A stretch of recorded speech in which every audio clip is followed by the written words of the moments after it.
Good morning बच्चों। आज हम बात करते हैं पत्र लेखन के विषय में। देखो, हमारे जीवन में पत्रों की उपयोगिता बहुत ही अधिक है। भले ही आज मोबाइल का समय है, हमें लगता है कि हम लोगों का हाल चाल या अपने बहुत सारे काम मोबाइल के माध्यम से, नेट के माध्यम से कर सकते हैं, तो पत्रों की उपयोगिता जीवन में क्या है। लेकिन अभी भी बहुत से ऐसे क्षेत्र हैं जहाँ पत्रों की आवश्यकता पड़ती है। पत्रों के माध्यम से हम अपने आंतरिक विचारों को भी साझा कर पाते हैं। जो हम किसी से कह नहीं सकते, उसको भी हम लिखकर व्यक्त कर सकते हैं। व्यापार और व्यवसाय के मामले में भी पत्र हमारी सहायता करते हैं। अतः जीवन में सफलता के लिए अच्छे और प्रभावशाली पत्र लिखने की कला का आना अत्यंत ही आवश्यक है। अच्छे पत्र लिखने के लिए हमें बहुत कुछ विशेष बातों का ध्यान रखना चाहिए, जैसे पत्र की भाषा स्वाभाविक होनी चाहिए। पत्र पढ़ने वाले को सारी बात अच्छी तरह से समझ में आए, इस तरह से लेखन करना चाहिए। ऐसा लगना चाहिए कि जैसे पत्र लेखक खुद जिसे पत्र लिख रहा है उसके सामने बैठा हुआ है। पत्र बहुत लंबा भी नहीं होना चाहिए, लेकिन बहुत ज़्यादा छोटा भी नहीं होना चाहिए। इसके द्वारा सारी बातें स्पष्ट कही जा सके, इतना विस्तार इनमें होना चाहिए। पत्र की शुरुआत हमेशा ही अभिवादन के साथ या संबोधन के साथ होना चाहिए। साथ ही साथ घरेलू पत्रों में कुशल समाचार, हालचाल भी पूछना चाहिए, जबकि सरकारी और व्यापारिक पत्रों में कुशल क्षेम पूछने की आवश्यकता नहीं होती। मुख्य रूप से दो प्रकार के पत्र हमें पढ़ने हैं, औपचारिक पत्र और दूसरा अनौपचारिक पत्र। अब हम अनौपचारिक पत्र के बारे में जानेंगे। अनौपचारिक पत्र अपने सगे संबंधी, मित्र, माता पिता, भाई बंधुओं, इन लोगों को लिखा जाता है। इसकी भाषा बहुत ही सरल होती है, सामान्य बोलचाल की भाषा होती है और इसमें हम अपनी व्यक्तिगत बातों का वर्णन भी कर सकते हैं।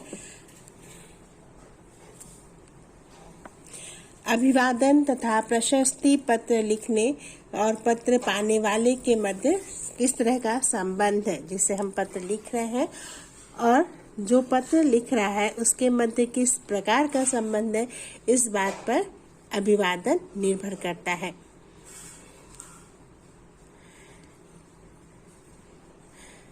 इन पत्रों का दायरा भी संबंधों के अनुसार बड़ा या छोटा होता है। औपचारिक पत्र लिखते समय हमें इन बातों का ध्यान रखना चाहिए।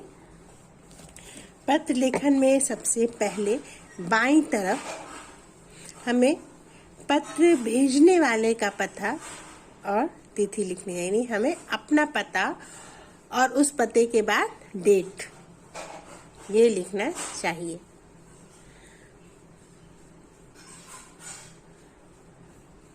ठीक, उसके बाद और नीचे फिर हमें संबोधन और अभिवादन लिखना चाहिए।